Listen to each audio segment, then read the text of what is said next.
Hi everyone. We're going to start with the problems for Chapter 11, and we're looking here at the issuance of bonds of the corporation in order to borrow money. And bonds are used when a corporation wants to borrow a lot of money. They're typically sold in $1,000 increments.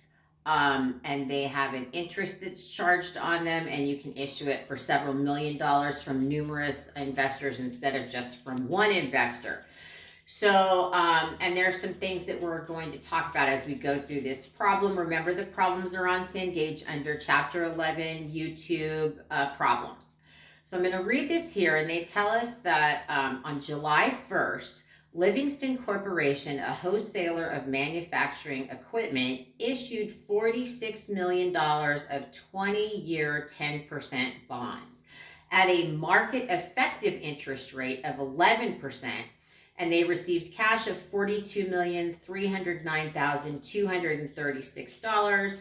And they tell us the interest on the bonds is payable semi-annually on December 31st and June 30th.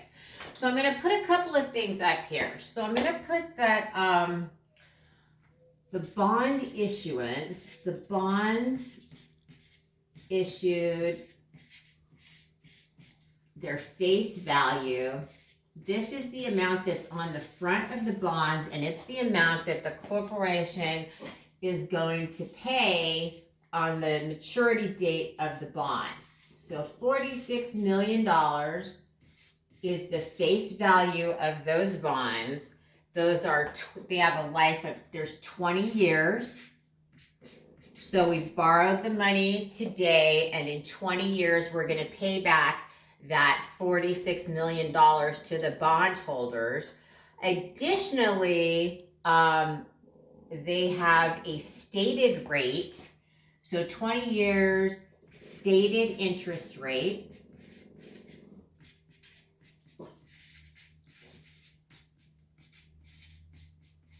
of 10%. And this is the percentage that's going to be used to calculate out the interest payments. There's interest payments that are paid semi-annual. So there's semi-annual, so twice a year.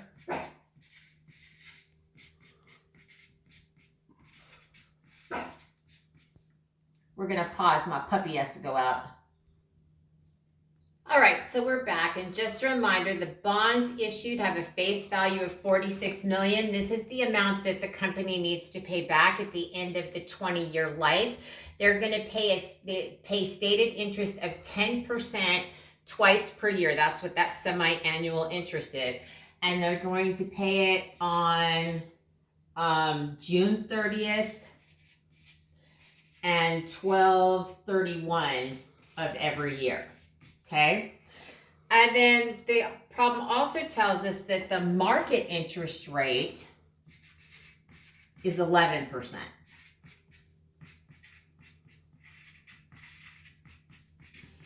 The market interest rate will determine how much the market is willing to pay for our bonds. So if we say here, okay, we're going to borrow you're going to loan us this money, we're going to pay you 10%.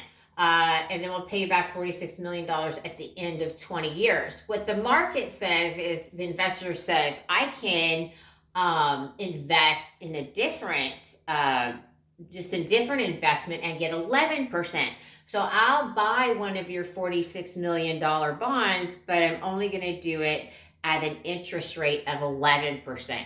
So investors aren't going to be willing to pay as much for a bond when the market interest rate is lower than the stated rate. So when the market rate is greater than the stated rate on the bond, that means bonds sell at a discount. And we can see this here because the problem tells us that the cash proceeds that the company received is the proceeds, the amount that they received was $42,309,000 $49,236. So the market basically saying your $46 million of 10% bonds have a present value or have a value to us of $42,309,236. So that means that the bonds sold at a discount, and we can calculate out the discount. So the discount amount is going to equal the face value minus the proceeds. So in this case, we add the 46 million face value minus the proceeds.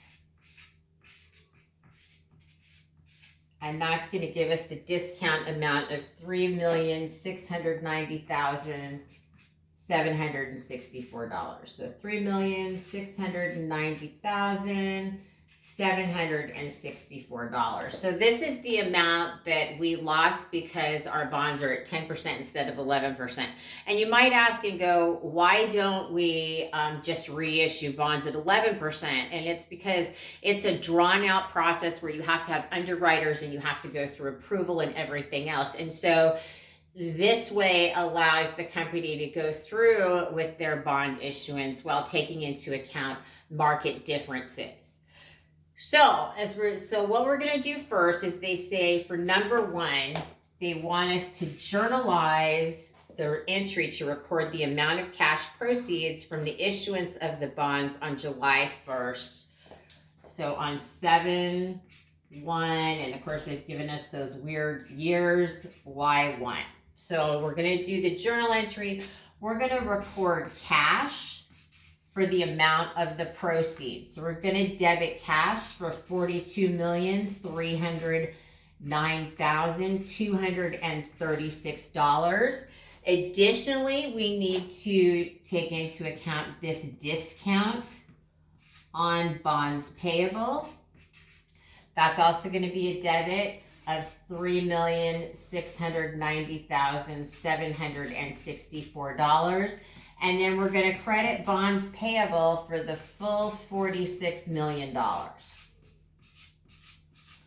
So what happens on this discount on bonds payable is that we are going to amortize a portion of that bond every time we make an interest payment.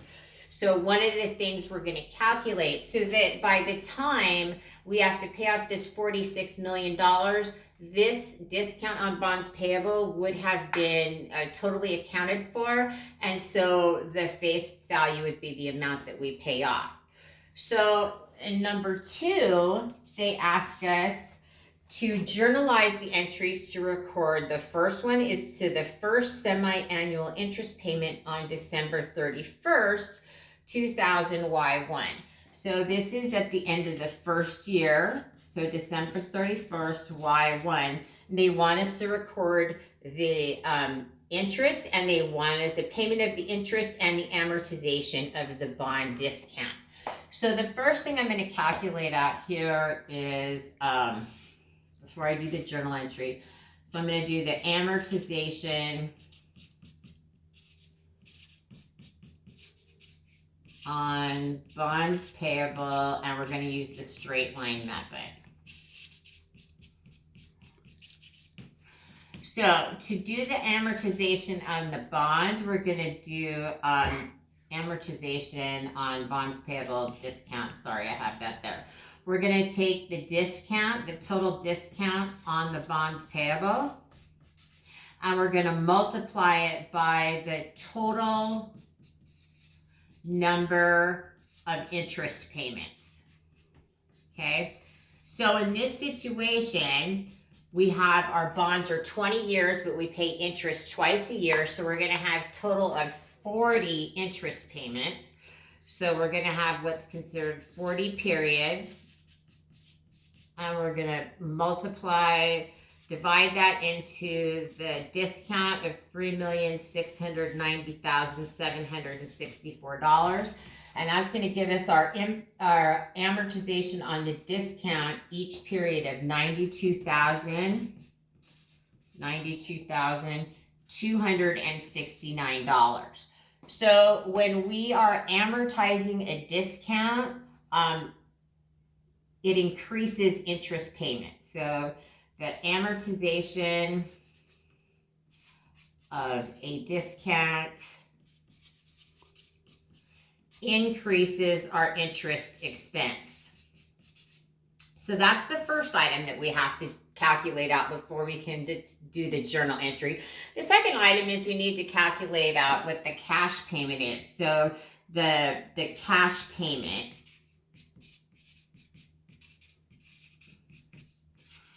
on the bonds. And remember, we're just going to use our interest equals principal times rate times time again. So we're going to calculate this out here. The principal is the face value. So we've got the face value of 46 million. Face value, we're going to multiply that times the stated interest rate of 10%. And then we're going to multiply that by 6 months, or 6 over 12. And so the cash payment that's got to be made on these bonds is going to equal $2,300,000. $2,300,000. So at this point then we can calculate out what our interest expense is going to be. Interest expense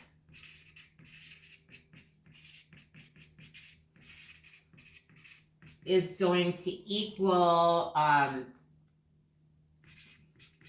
$2,392,269, which is the $2,300,000 cash payment plus the discount amortization.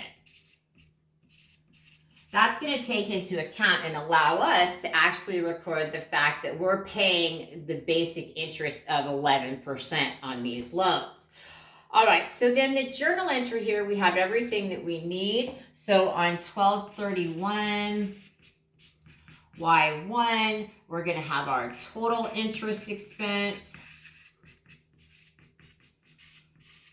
We're going to debit that to $2,392,269. The discount on bonds payable has a normal debit balance. So we're going to credit our discount on bonds payable to reduce it. So we've got our discount on bonds payable. We're going to credit that for the $92,269 we discussed. And we're also going to credit cash for the $2,300,000. So and this is going to be the same journal entry over the life of the loan. So then in 2B, so I'm going to put, I'll put 2A here. 2B on the problem asks us to do the journal entry on June 30th, 2000, Y2. So here we're at 6/30 Y2. So this is the first payment of the second year. There's no change. So the payment is going to be the debit to interest expense for $2,392,269. The credit to the discount on bonds payable, which is going to be that amortization of $92,269, and a credit to cash for $2,300,000. So then, in the third part of the question, in number 3, they say, determine the total interest expense for 2000 Y1. We only had the one interest payment in 2000 Y1, so our interest expense is going to be the $2,392,269. If they asked us to calculate it out in any other year, like in year 2, we would multiply that by 2. So number 4 of the problem says, will the bond proceeds always be less than the face amount of the bonds when the contract rate is less than the market interest rate? And that is yes. People are not going to pay a full value on any kind of investment if their return is less than what they can earn on other investments within the market. We're going to see when we do problem 11-2B the opposite. When our stated rate of interest is greater than the market interest, then people are going to be willing to pay more, and we can demand more for those bonds. So the final part of the questions has us calculate. It says compute the price of $42,309,236. So using the present value tables in Appendix A. So we're going to move over to the book. All right, so I'm not sure how well you can see these interest tables, but what we're looking at right here is the present value of $1 at a compound interest due in periods.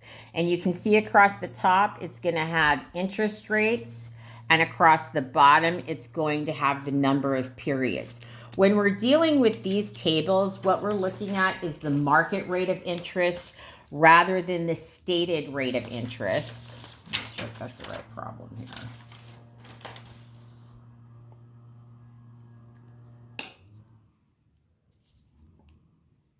Okay, yeah. All right, so what we're looking at here is we can see the market rate of interest. We're actually going to take that market rate of interest and divide it by 2 when we're looking at this because we pay interest semi-annually. So we're going to go from 11% to 5.5%. And I'm going to look at the total number of periods that I have. And I have a 20-year loan that's got 40 periods. So I'm going to follow down to get this amount on the table. So this, as it says, is the present value of $1 at a compound interest rate. So we're going to take the amount of the final face payment, the $46 million, and we're going to multiply it by that to get the present value of the single payment at the end of 20 years. And then we're going to turn to what's called the present value of an ordinary annuity period. We're going to use the same interest rate. Remember, this is half of the market rate. And then we're going to go down to the number of periods of 40. And we're going to take this 16.04612 and we're going to multiply it by the total, by the amount of each cash payment that we make. So I'm going to move over to the board. All right, so now that we've looked at the present value tables of a single amount and the present value payments of an annuity, and remember, an annuity is a series of regular payments, which is the $2.3 million interest cash payment that we make every 6 months. So what they want us to do is they want us to compute how we got to compute the proceeds amount